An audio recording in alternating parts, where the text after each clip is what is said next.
ওফো চাচা, আমাকে সেলিব্রিটি হতে হবে।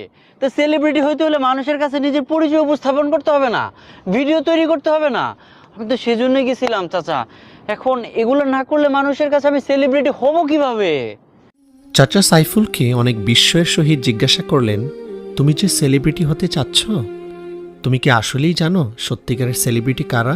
গতানুগতিকভাবেই আমরা দেখি যে যারা বিশেষ কোনো কাজের মাধ্যমে বিখ্যাত হয়, সমাজ তাদেরকেই সেলিব্রিটি হিসেবে আখ্যায়িত করে থাকে।